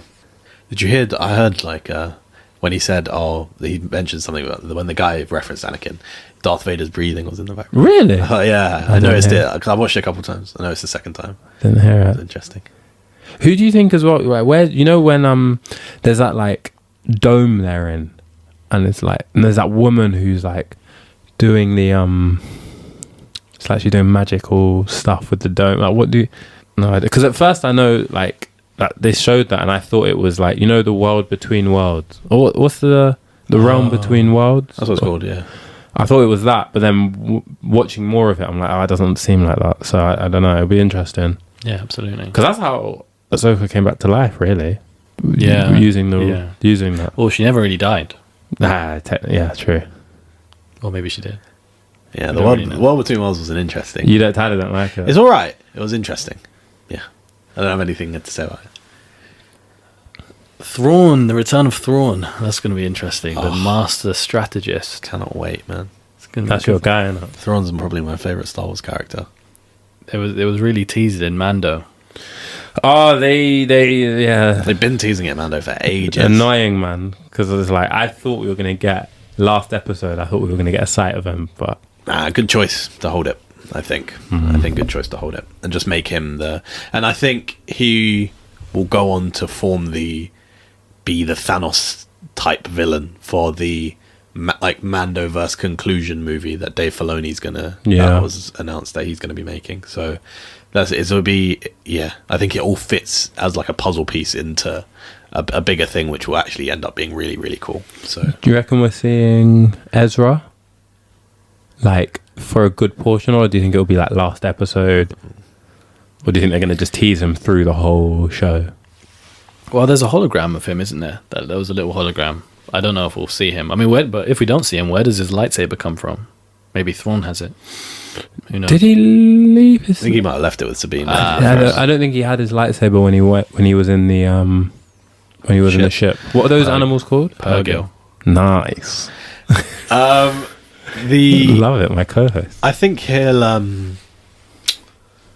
I think he will show up at the end, but I don't think this is about finding Ezra. Interesting. It's more about Thrawn coming back. But is that not? But that's built into Ezra. But at the end of Rebels, they also said we're gonna find. Did they not? Yeah, of course. But it teased that they hadn't actually been together this whole time, right? They haven't. Like she wasn't with her in. Like they've gone to find. Like it's like Hera's spoken to Ahsoka, and then Ahsoka's now gone to find Sabine. Oh yeah, Hera's in it as well. That'll be. What did you think about how Hera looks? I think it's about what you can expect. I'm fine with it for live action. Like, there's nothing more. It's not like Cad Bane. It's gonna be cool. It's gonna be so cool that Chopper's in it as well. Like all Chopper. of these like live action, these animated originally characters that are going to be seen in live action. It's gonna be really cool. Ahsoka, thoughts, feelings, final remarks before we move on to the game section. Yeah, no, feeling good. I'd say probably that and maybe Oppenheimer are probably the two things I'm like really looking forward to. Yeah, it's going to be great. I mean, Star Wars are hitting where Marvel are missing with regards to the TV shows. Bars! They are. I agree. Any thoughts from you, Tyler? No, yeah. I'm just really excited for it. Definitely reserving judgment until I've seen it. Is that your thing you're most probably looking forward to? Yeah. Definitely the thing I'm most looking forward to. Like anything that contributes substantially to Star Wars, I'm really excited. I'll be up like to watch it the minute it comes out and stuff like that. So what are you most looking forward to, Jordan? Out of everything we've spoken about today, probably Ahsoka. Yeah, it's going to be a huge addition, like Tyler said. Well, we wait and see till August. 2 episodes as well coming out, which is going to be on the same day. So it's going to be us. 2 August 23rd. Yeah, soon. 5 weeks. Give us free stuff, Disney. Games. Only a couple of bits of news. Most of them are tied towards superhero games that will be coming out soon. EA have announced that they're coming out with a Black Panther game. Interesting one, to be honest. The Marvel games so far have been average and bad. I think the Guardians of the Galaxy game was pretty okay. And I haven't played it, but I've heard that's actually really good. I haven't played it either, so maybe it is, but I didn't hear rave reviews personally. And then the Avengers game that came out like a year or so before, apparently that was awful. I didn't play it myself, but yeah, it's just a cash grabby kind of IP based thing that didn't really have a good plot or good gameplay or anything like that. But then if you look at the Marvel Insomniac partnerships, like Spider-Man, lit. There's obviously the Miles Morales. Spider-Man 2 is coming out soon. Yeah, you got they announced the Wolverine game, which there's only a small thing, but I love Wolverine. It's literally just a teaser, and it's just but all that kind of thing. That's interesting. And then you've got it's Star Wars, but EA and Respawn's Jedi Survivor Series, which we'll talk about in a sec. Actually, like the Cal Kestis story, those games, they're not without their bugs, but in terms of the story and stuff like that, I've really enjoyed. So yeah, I think it's a bit of a mixed bag in terms of the franchisey games. What have Insomniac made before the Spider-Man?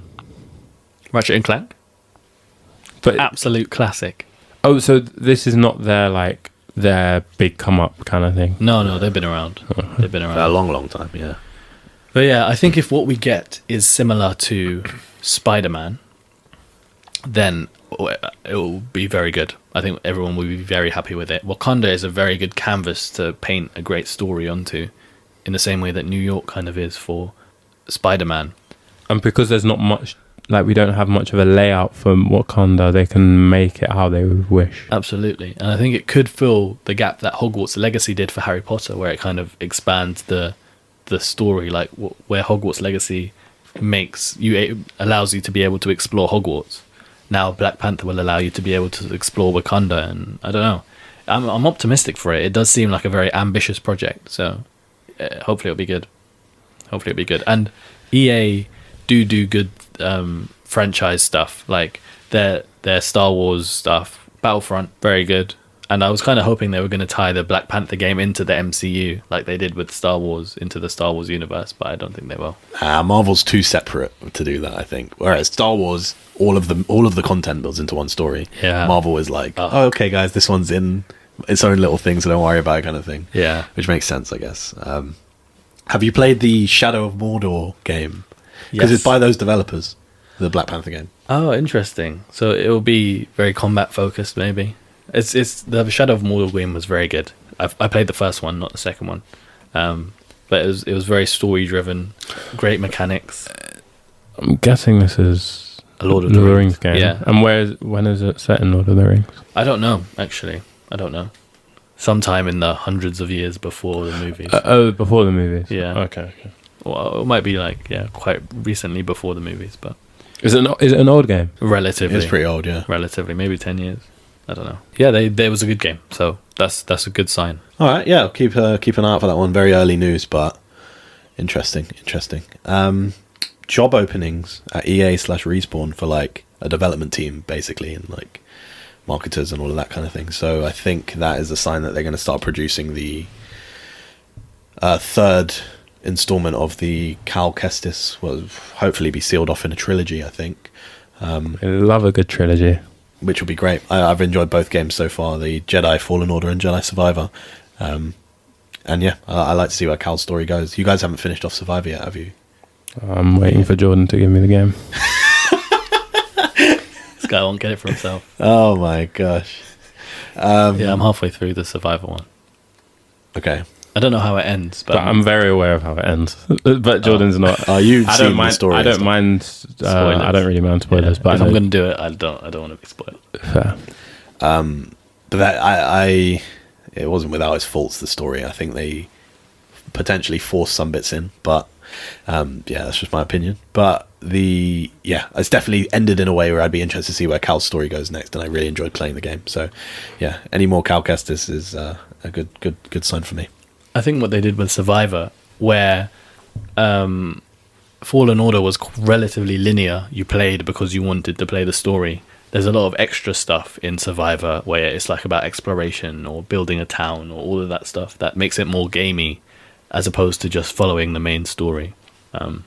So I guess it makes sense what you're saying about the story faults, because that wasn't really, while it's not really the main focus of the game. It's more for the whole experience. Yeah, and the story is why I put, like, it's really important to me that they get the story right, because it builds into, obviously I'm a fat Star Wars nerd, it builds into the bigger story, and it's so important to me that the stories are done correctly. So if it means compromising building a city, well, don't worry, don't build a city then. Do you know what I mean? For me personally. Yeah, absolutely. But I understand from a game perspective why they feel the need to do that. So Jabby, thoughts? Yeah, I don't know. I think I reserve judgment until I've played the second game. Yeah, I mean, I love a good story game, and I do think though the issues Star Wars could have, or they might have, and I think one of you made the point that, like, because it is one big universe, but the storyline of games is usually quite different to that of movies and comics and stuff. You have to be a bit careful. But I think they've been pretty good at, like, making it not so impactful. Like, Cal's story is important, but it's not really that important. So you can kind of do what you need to with it. But yeah, I think it would be cool. Like the first one I played, enjoyed it, and yeah, I think from what everyone's saying, I think I'm going to enjoy the second one. Next bit, final bit of news for today that we're going to talk about. Actually, it's been going on for a while now, and they've been going through like court and all of this things to get this sorted out for whatever reasons. I haven't really been following it closely, but Microsoft have closed in, and it looks like they're going to seal the deal to buy Activision Blizzard, which is a huge huge games company for close to $70 billion, Unbelievable. which is, well, it's just underneath, just shy of that, which is ridiculous. Those sort of numbers are just like, they're just, Beyond comprehension. yeah, like it's so out of It's this. crazy, isn't it? With Microsoft buying these, it means effectively Xbox are now own franchises like Overwatch and COD and like World of Warcraft and stuff like that, because that's where Activision all comes from. So no Warzone for PS5 or whatever. They're burning over some PS5 just being better than them.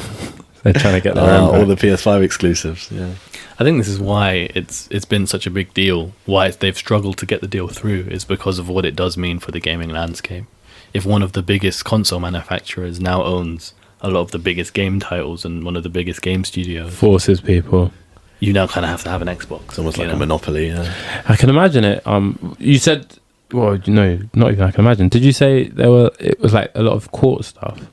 Yeah, I think they've been like the deal was like announced that they were starting it ages ago, and then they've been going through, and it wasn't certain it was going to happen for whatever reasons. And Because yeah, with a lot of obviously like mergers and acquisitions and that kind of stuff, if it becomes too big, you get blocked by Regulatory. yeah, Whatever. fair. I can't remember their name, but there's like you have to go to court, and like if they think you're going to own too much of the market, then they won't let you, because it just means it's for the purpose of the consumer. It will be bad for the consumer if one company has too much of a monopoly. yeah, I think they've, Made because Microsoft and Activision are both global companies, they've had to push this through in the courts of all over the world. Yeah. Like there was a big thing in the EU. I know there's a big thing in the US, in the UK. Like it's been really tough, and rightfully so, because it's a really important and massive deal that's going to really affect the landscape.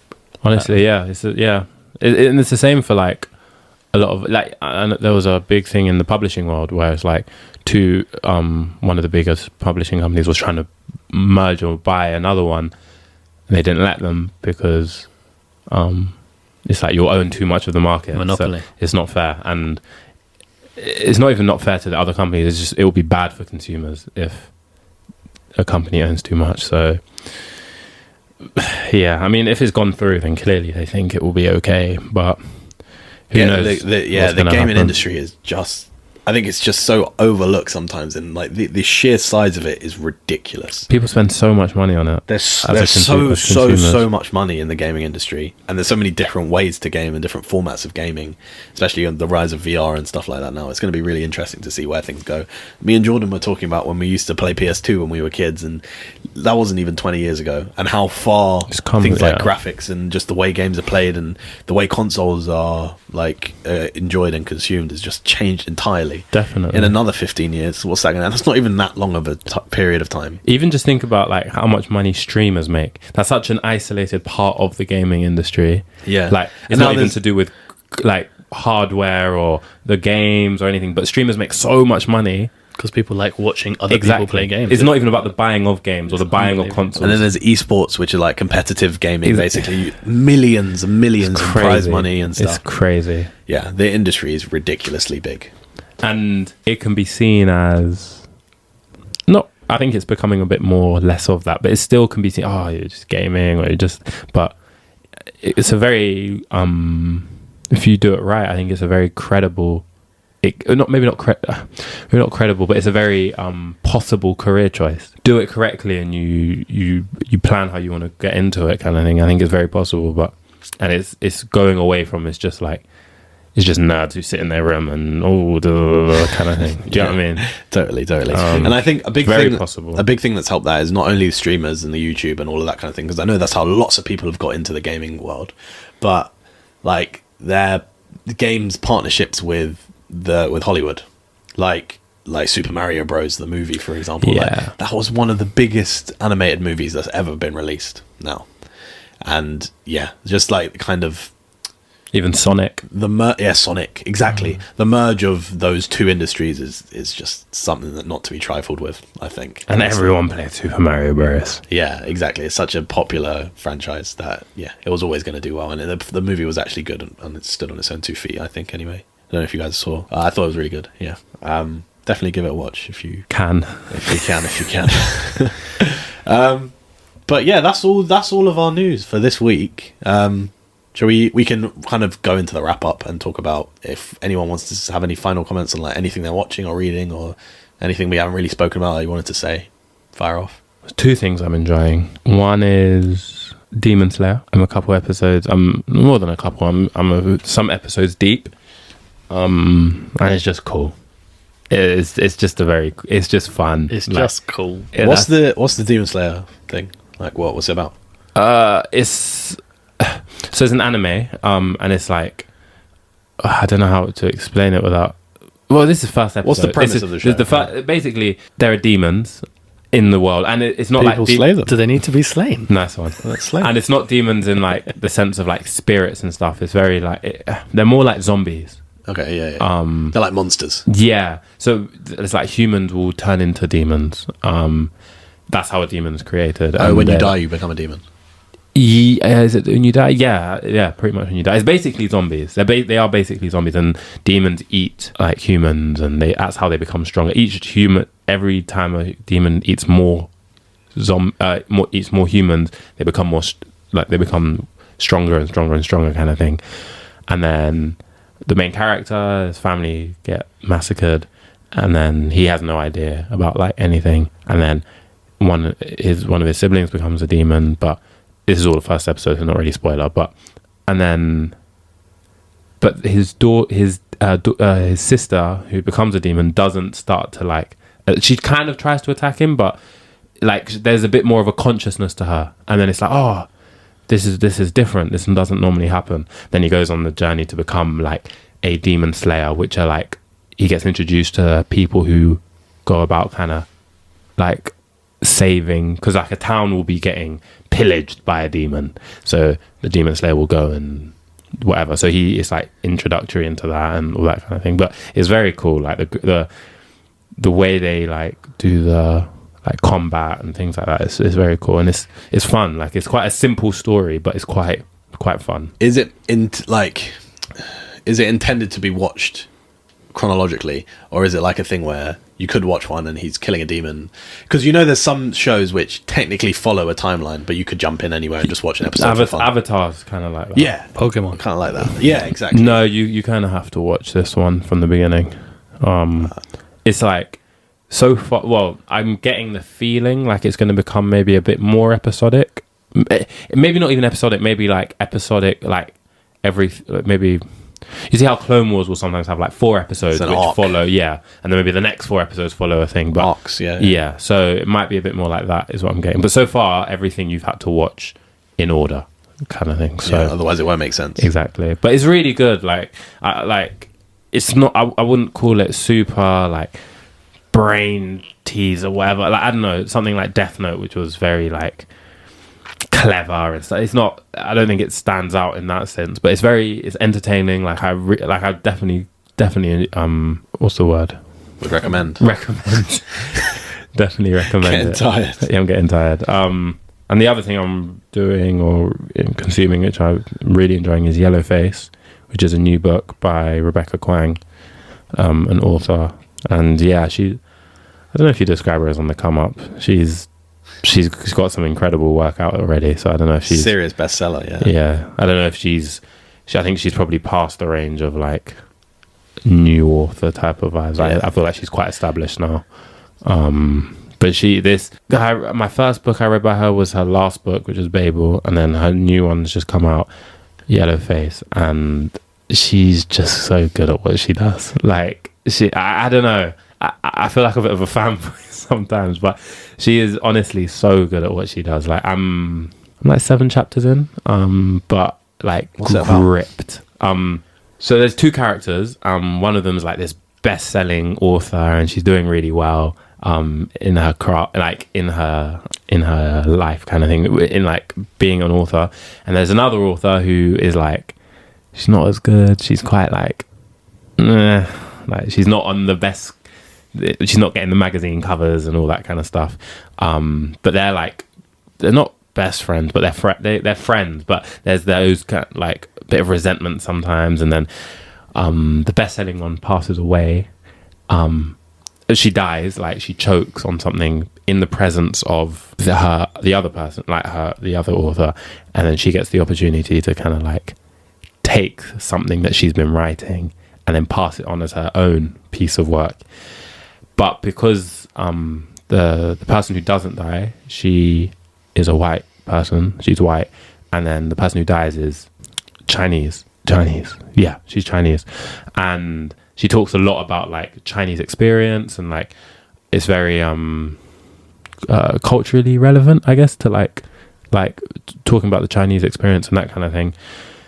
And so it's now like, but the person is not Chinese, but she's now passing it off as her own work, and it becomes like this best-selling thing, but she doesn't tell anyone that it was this person's, and she like, it then propels her into fame, and then, but it's now like she gets a bit of backlash from the odd part, like, oh, but do you have the right to talk about this type of, but then it talks about it touches on lots of different things, but it's very, very, very good. Like, really, really recommend it, more than Demon Slayer. Like, really recommend to read this. Anyone who's looking for a good book. Rebecca Kwang is really something special, I've heard. I haven't read any of her stuff, actually. But yeah, you've been like really raving about Babel. Honestly. And I've heard her Poppy War trilogy, which was her first, like her debut kind of novels, were apparently amazing as well. So she's incredible. She is, I think she's like up next type of vibes. She wrote a story in some of this short story for that's contributed to the Star Wars canon as well. Yeah. Which is interesting. About Yoda and his master. Oh, that's awesome. His master? Yeah. Ooh. No. It's about Dak. Oh, my bug. Oh, it's about Dak. Why do I think it was about Yoda? There is another one in this thing. There's another one about Yoda. Maybe. I'm sure. Okay, never mind. I'm getting confused. I haven't read that story clearly, but yeah. She's sick though. She's lit. Yeah, proper cool. She's proper lit. Yeah. You guys? Tell us about Conquering Europe, Jordan. I've been playing a campaign of EU4 recently. For those who don't know, Europa Universalis 4 is like one of the best strategy games ever. It's very complex. It's basically you start in 1444. You assume like a country, you become a country, and then basically play as that country throughout like history. Political strategy or military strategy or both? Everything. Both. Everything. And you can go on what you can be. You could war and like spread your country across the world, or you could go very small and focus on developing your small country. What have you done? I'm currently doing a run through as Brunei, which is like a Southeast Asian country. I've kind of taken over Southeast Asia, the Philippines, the Indonesia, all of that. But is it all real countries as well? Yeah, it's like historically accurate and 1444, and then you go from there and see what happens. Cool. Kind of. Where are you now? Like, what year are you at now? 15 something. Can you go into like the 2000s? No, it ends in 1829. That's it. Is there like a historical event that happened in 1829 that makes it end? I don't know. No, I don't think so. It's just when it ends. You just come to the end. Are you trying to conquer the whole world? I'm not. I just want to like conquer Southeast Asia and then like live. But a big aspect of the game is the colonial history of the world. Like you see the European powers go and colonize the rest of the world. And so Portugal and Spain have now shown up in Southeast Asia. Ooh. And it's like, they're a bit scary because they're very big and powerful. So you're trying to hold your own? Yeah, basically. Are you going to be able to? I don't think so. But we'll see. I was just about to say that people come and invade you as well. Like, yeah. Have they got more superior weapons? They do. Because all the technology basically originates, well, at least at the start of the game, originates in Europe. And so all the European, and then it spreads to the rest of the world very slowly. So me in Southeast Asia, I get stuff very late compared to them. You need to just pull out a Brunei-born Oppenheimer or something. Can you like pump money into your own technology? A prodigy or something. You sometimes get random events where like you'll get a really cool like commander or something for your army or whatever. But yeah, the way the technology works is it spawns somewhere and then spreads across the rest of the world. So you get it. Oh, so you can't just like pump money into developing new stuff? Not really, no. Okay. Yeah, because if you can develop, but then you get really hindered if you haven't discovered the technology that other people have, and then you have to wait for it to spread. But now the Europeans are in Southeast Asia, I'm going to get a lot of the technology that they have. But then they're going to they obviously want something for it. Yeah. So it's going to be, do I fight them? Do I befriend them? But if I befriend them, then I can't take their land. All of this stuff. So, But you can befriend and then take. I can. Oh my gosh! But it causes issues. We know what Jabby would do. It causes issues. Not in real. If I was a real leader, lad. By the way, let's just Never putting it put out this man there. in front of the red button. If I was a real leader, I wouldn't do it. But for the purpose of the game, yeah, steal and plunder. Oh my gosh! Yeah, but no. A run through of that game will take you like from start to finish. I've only ever done it once before, but it will take you hours and hours and hours and hours. Like How many? At least 20 plus hours. Oh, Light work. really?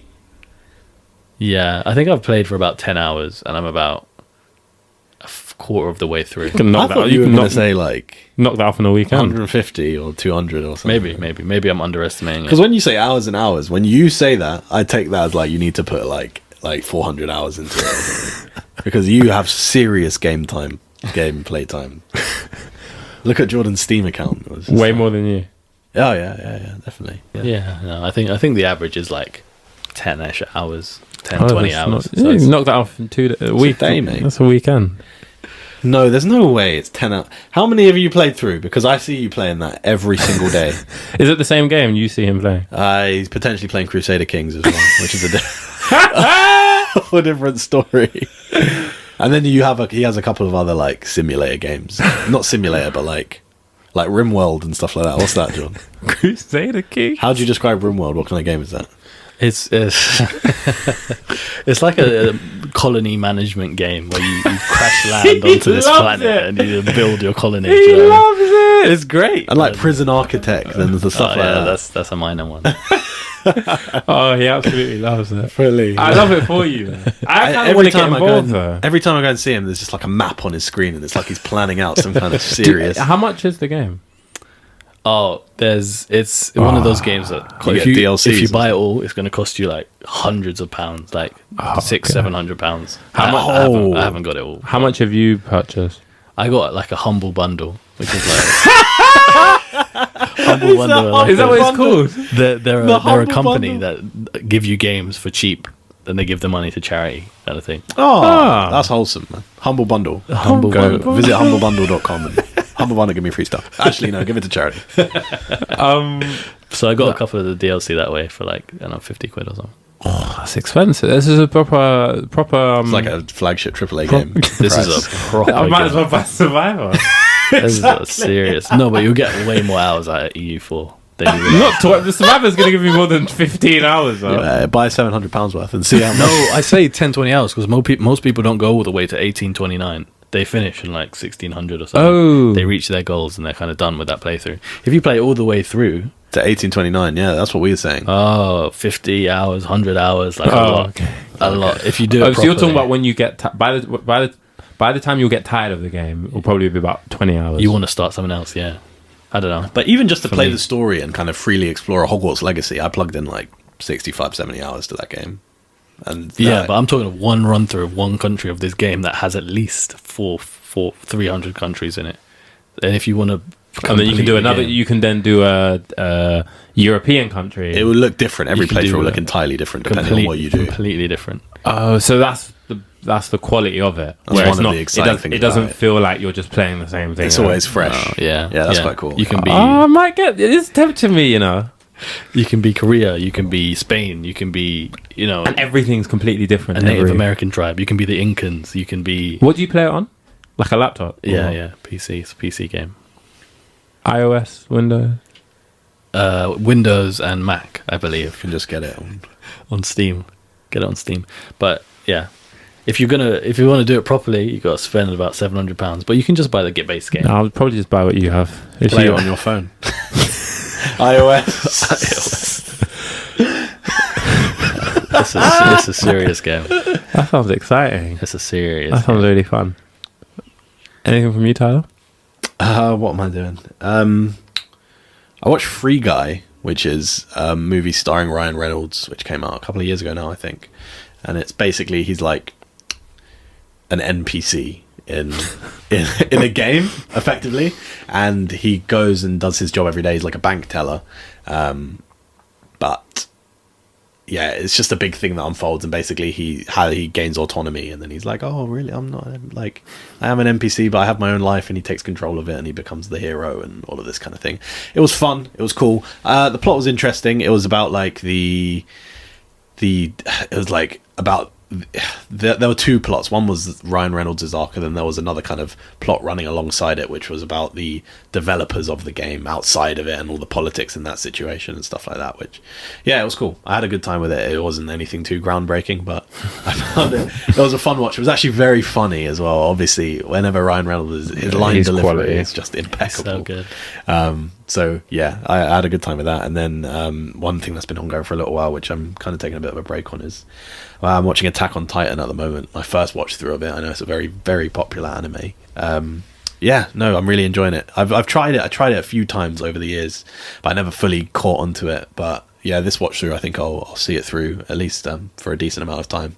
Yeah, Attack on Titan, for those who don't know, is a popular anime about basically like 100 years before the start of the story. These big beings called Titans kind of just showed up on Earth, and with a hunger for humans, effectively, and it's just about the kind of what the human race has become in a kind of Walking Dead-esque way, like a zombie apocalypse kind of thing, where it's like the world belongs to the Titans now, and how do we manage that and our relationship with the Titans. And there's like squads of people who go out to kill them or find out more, and people who have never left the walls before and stuff like that. So it's interesting kind of internal struggles, and also like a bigger kind of world story as well. So it's a fun story. I got up to I can't remember, maybe season 2 or something, but I remember enjoying it.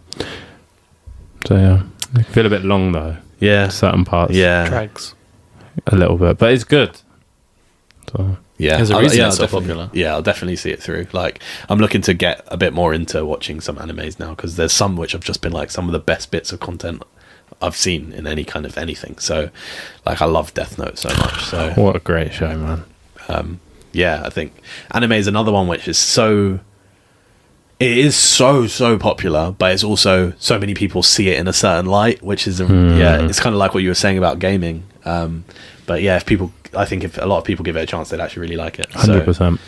The only thing I'm finding hard with Demon Slayer, I don't like watching dubbed stuff. I don't even know if Demon Slayer has a dub. It probably does, but I like watching it, like, I'm reading the subtitles, but it just means that I can't like watch it all the time, because sometimes I'm just a bit tired. Yeah. So it means I'm going through it a bit slower than I would for something else. But that's okay, I think. Yeah. You know, you just gotta do what you gotta do, kind of thing. Yeah. But yeah, I think nice. Episode 1 down. How did you guys feel about it? I think we did a good job. Yeah.